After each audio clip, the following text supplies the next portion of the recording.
will be reading Galatians 1:10. Galatians 1:10. For do I now persuade men or God, or do I seek to please men?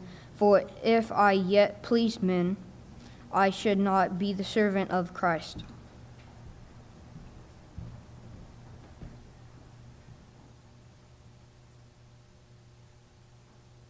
I think the best cartoon that was ever made was Scooby-Doo, Where Are You? From the 1960s. Now, that is one of those shows that in the introduction to it, as it's opening up to the show, I mean, it is so iconic, but that song gets stuck in my head I watched one episode, and it seems like 4 months later, I still have that same tune in my head. And I don't know why we liked it so much, besides the fact that, it was one of the greatest cartoons ever, because we already knew how it was going to end.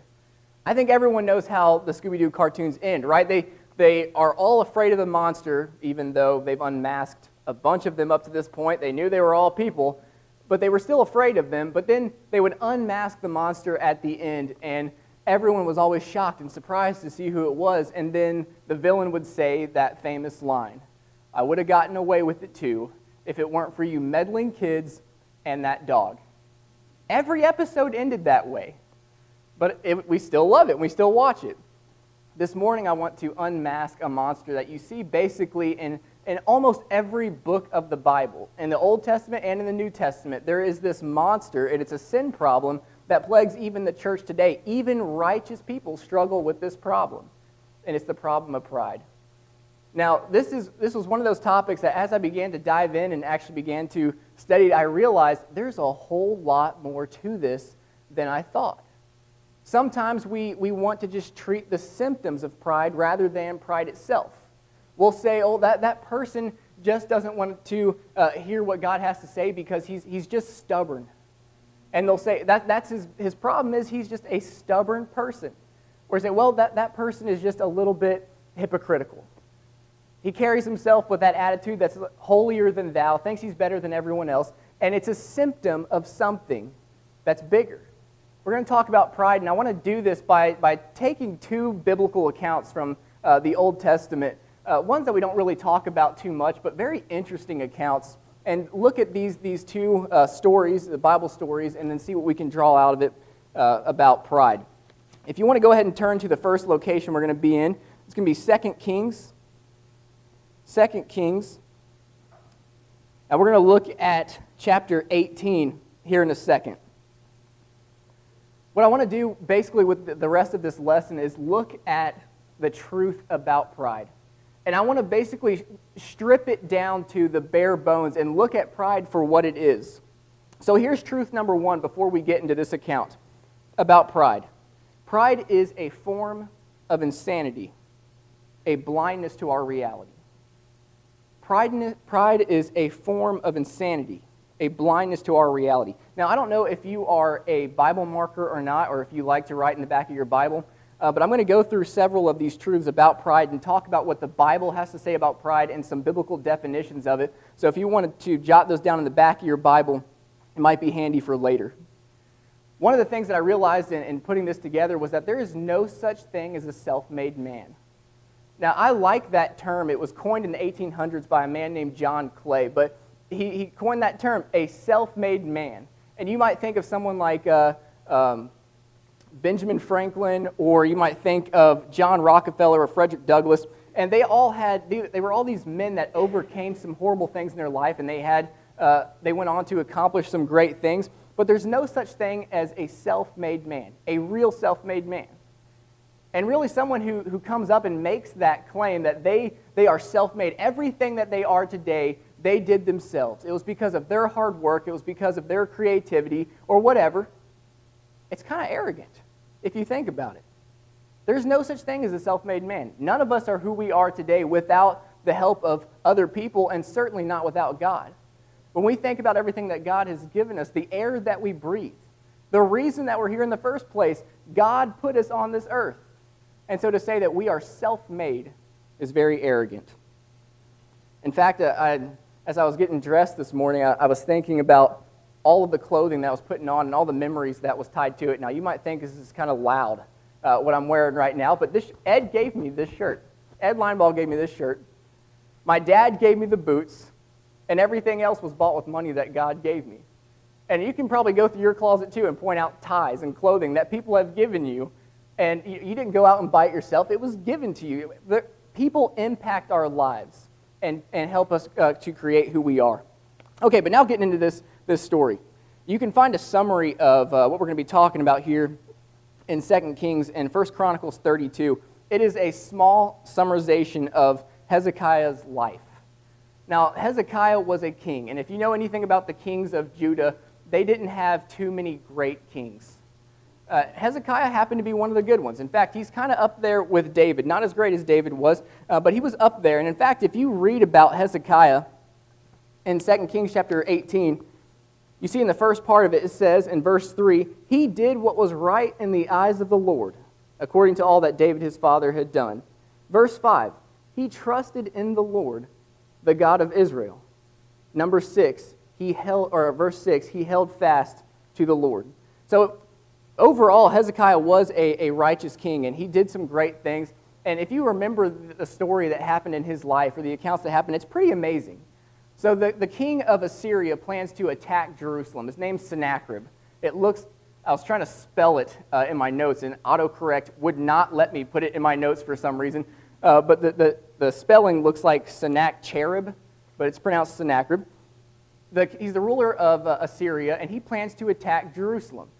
Well, Hezekiah prays to God, and God delivers him in a very amazing way. God sends an angel, and the angel strikes down 185,000 Assyrians.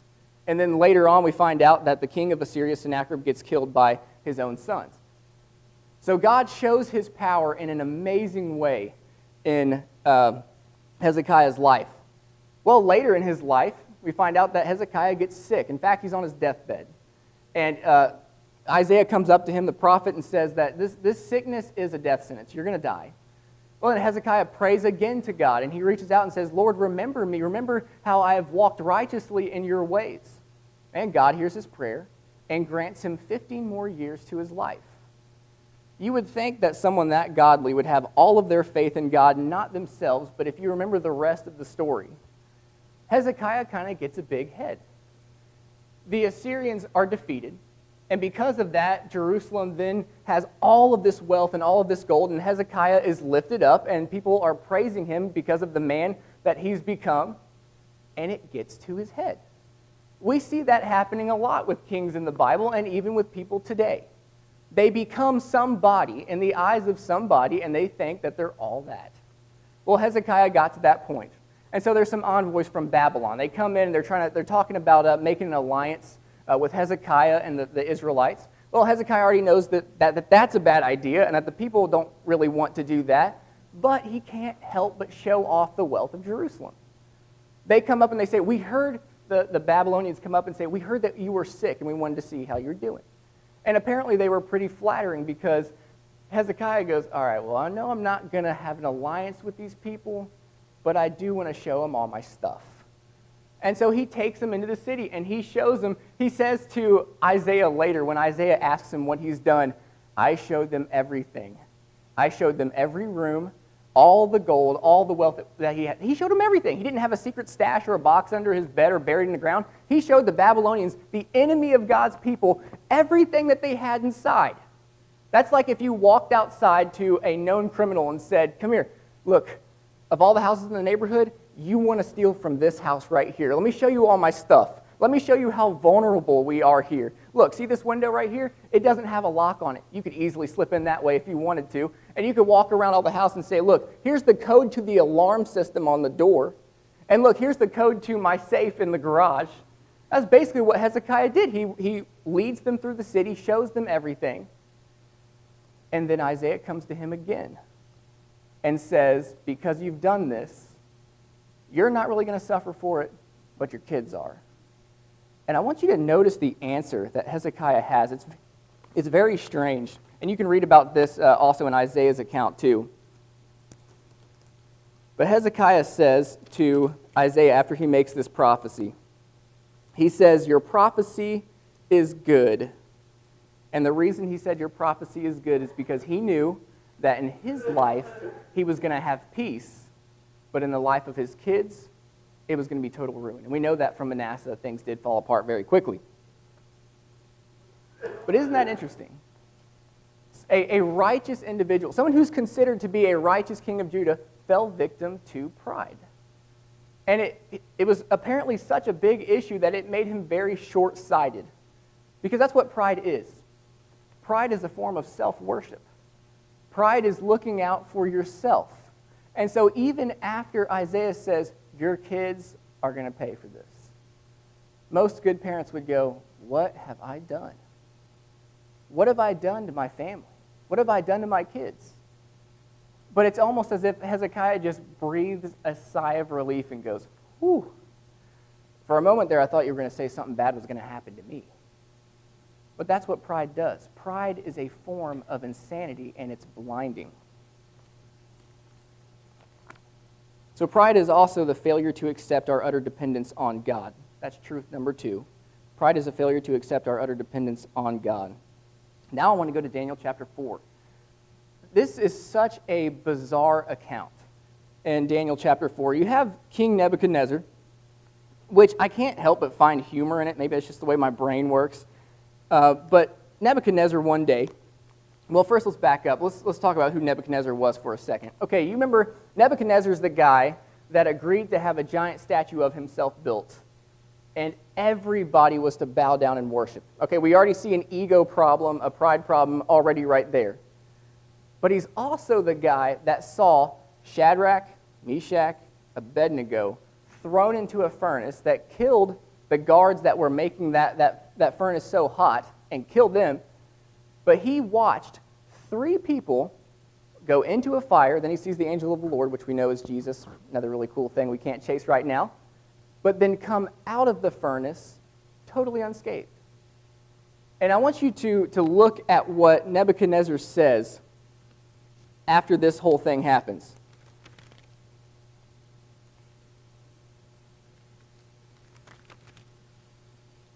So after the fiery furnace, this is in chapter 3.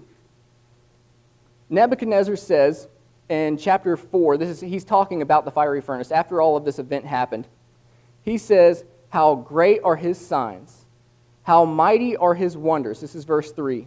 His kingdom is an everlasting kingdom, and his dominion endures for generation after generation. So Nebuchadnezzar acknowledges the fact that God is the ruler of the world. He has all of this power.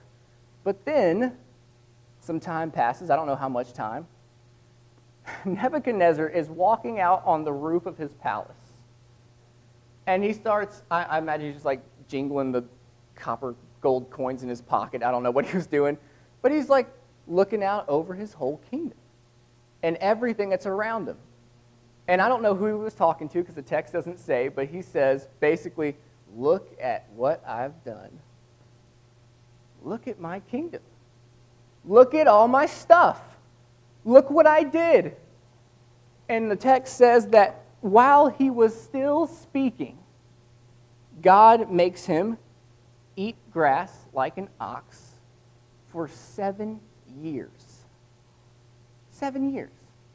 Until his hair grew out like feathers and his talons, or his nails grew out like talons, and he was covered with the dew of the earth. But I want to point out something to you that I hadn't noticed until reading through this account again. If you look in Daniel chapter 5, Daniel is reminding Belshazzar, his son, about the humility lesson that his father Nebuchadnezzar had to learn. And look what he says to Belshazzar in verse 21. I'll start reading verse 21. He says, he was driven from among the children of mankind. His mind was made like that of a beast, and his dwelling was with the wild donkeys. He was fed grass. I hadn't noticed that before.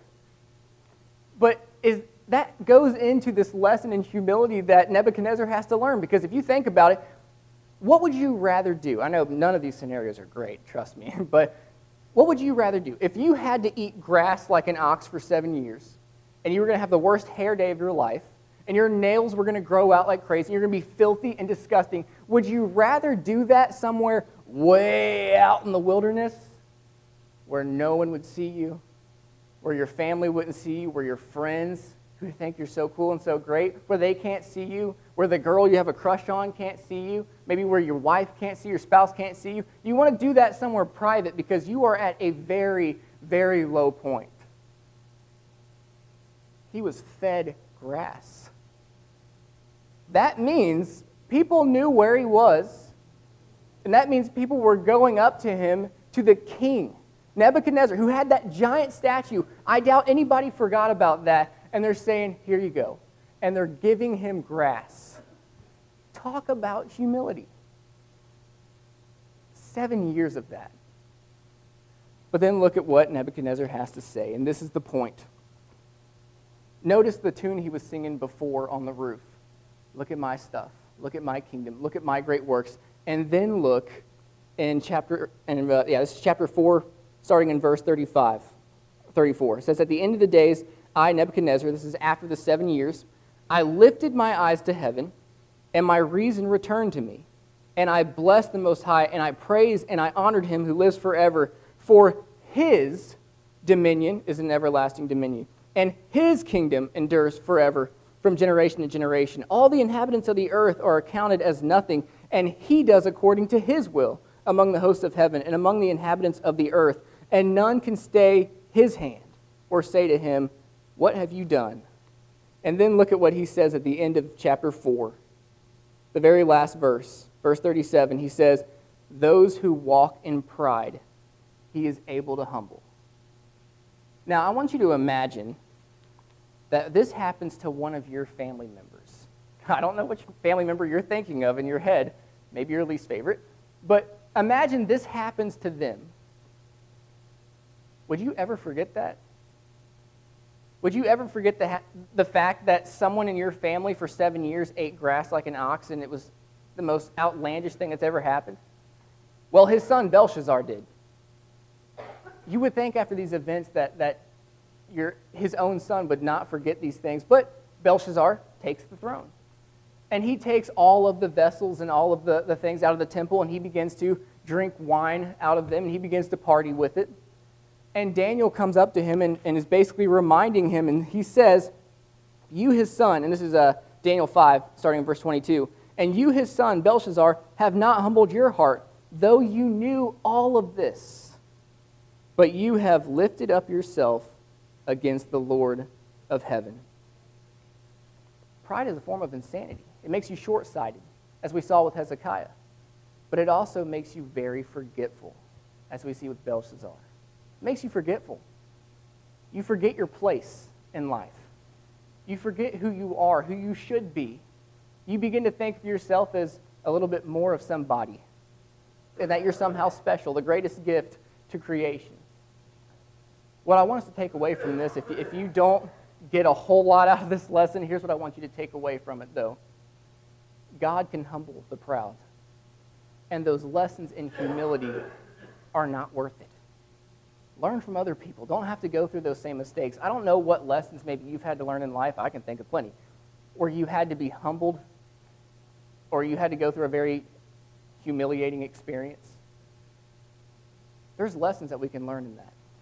But moving on, let's look at more facts about pride.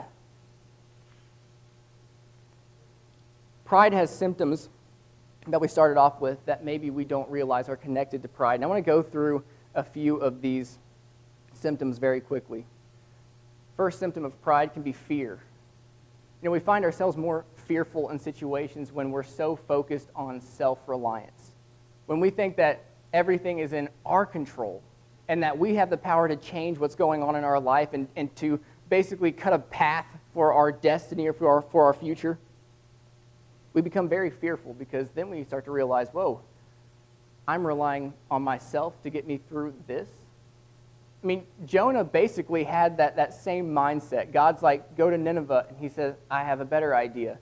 And he started going off his own plans, his own thinking, and he became very self-reliant. And then he ends up in the belly of a fish. And notice, it's only in those dire straits that he prays to God. And the same thing happens with Hezekiah.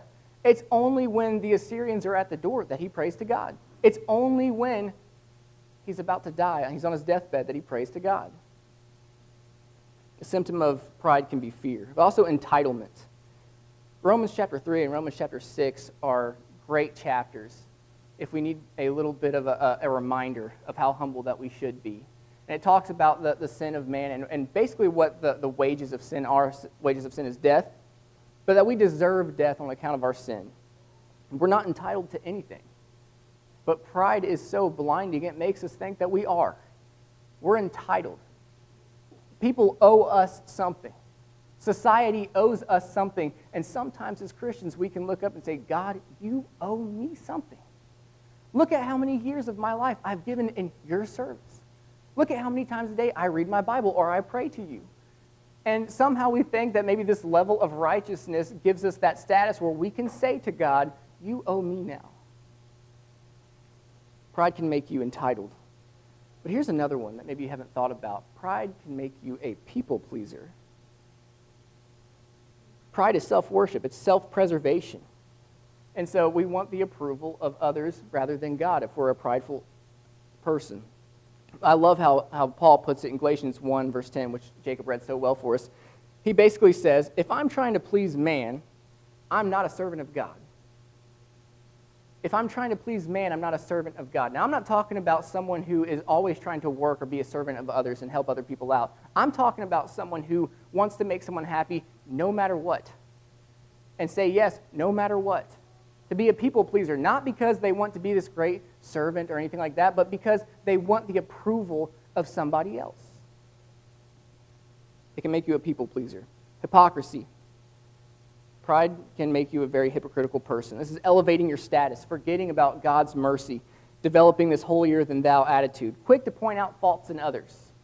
Do you remember what Jesus was talking about, the Pharisee and the tax collector, as they go up to the temple? Do you remember what the Pharisee said? As he's praying to God, he says, I thank you, God, that I'm not like that guy. It's a ridiculous prayer when you read it, and even as you go, who would do that? Sometimes we do. And the tax collector, realizing his state, he falls to his knees and says, have mercy on me, a sinner. But pride can elevate us into thinking that, well, we're better than everybody else, and you become holier than thou. Number 5, very common, rebellion. This is the I know better than God. And we saw that a little bit with Jonah, but also, that's really how the fall happened and how sin entered the world. Is you have Eve thinking that she knows better than God, Adam thinking that he knows better than God, because the serpent says, if you eat this, you will become wise like God, even though God told them already, if you eat this, you're going to die. But they thought God was just trying to pull the wool over our eyes, which that account hadn't happened yet. But they think they know better than God. They decide to do their own thing. It can make you a very rebellious person. If you think that you have all the answers and that you can basically carve out your path in life, then if someone tells you otherwise, we don't like it. And we want to rebel against authority. We want to rebel against God. Number 3, last fact about pride. It's a desire to take the place of God. Pride is the desire to take the place of God. The prideful mind feels the need to get others to admire us as much as we admire ourselves. Now, I wrote this down. It looked so ugly. Pride is trying to get everyone else to admire you as much as you admire you. That's ugly. And there's a word that people use nowadays, the young folk, called cringy. That's cringy. The desire to get everybody else to like you as much as you like, whoa. It's ugly. It looks horrible, and it looks horrible on a Christian, and it doesn't look like Christ. But that's what pride is. You think you're awesome. You want everyone else to think that you're awesome as well. But I want to point out something. The Bible talks a whole lot about pride and boasting and bragging, but Paul directs that bragging in the right direction. He says in 1 Corinthians 1, 18-31, to boast in the Lord. Brag on God.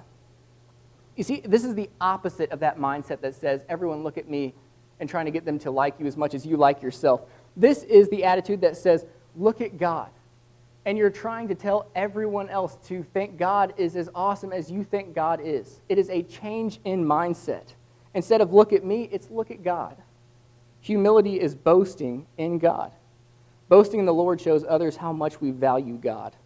We're saying that Christ is our best quality.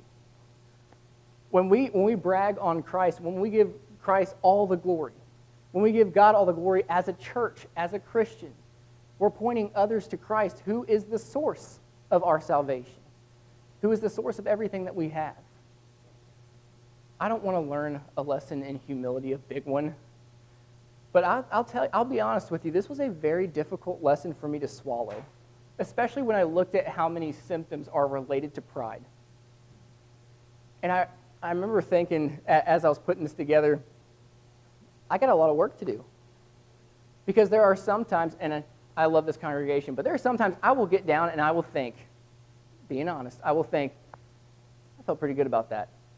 I felt pretty good about that lesson. And then I won't get the feedback that I was expecting. Like, I felt so good about that. I memorized it. I had all my passages down. I didn't stumble. I didn't make any mistakes. And I was looking good today. How come no one accepted my message? And I'll be thinking about it, and then there'll be other times I'll get up and I'll preach and I'll feel horrible about it. And someone will say, that's the best lesson I ever heard. And I'll go, what?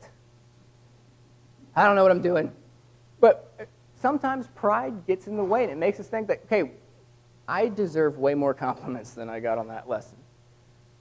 I don't know how that relates to you exactly, but I know that everyone struggles with pride to a degree and about something. What are you prideful about? What is something that you feel like you deserve? Maybe this was eye-opening for you as well. But one of the most dangerous things that pride can do is keep you from God. Paul talks about, in Romans chapter 1, I believe, about all these people that are depraved. Let me double check, because this is a very important passage here. But Paul is talking about a group of people that God has basically given up on. Yeah, Romans chapter 1, verse 28. He talks about people that are too far gone. Those that have become so consumed in their sin that God let them go on and to live that depraved life. And if you look at that list, it's a bunch of murderers. It's a bunch of fornicators. And prideful people are listed there. We like to rate sins a little bit, but I think if we saw that list and saw murderers, fornicators, prideful people, we'd go, oh, that's a little harsh. But it says that these people got so bad that God gave them over to their depraved minds, those that were too far gone. Pride can keep you from God. Pride can keep you from responding to an invitation. I know it has, and it probably happens every Sunday when the invitation is offered. I bet there is someone every Sunday in the audience that is dealing with pride, and because of that pride, they don't want to admit something that they've done, even though it was public. And that's what public response is for. If pride is keeping you from Christ today, don't let it, because it's not worth it. That pride will strip you of literally everything for all eternity.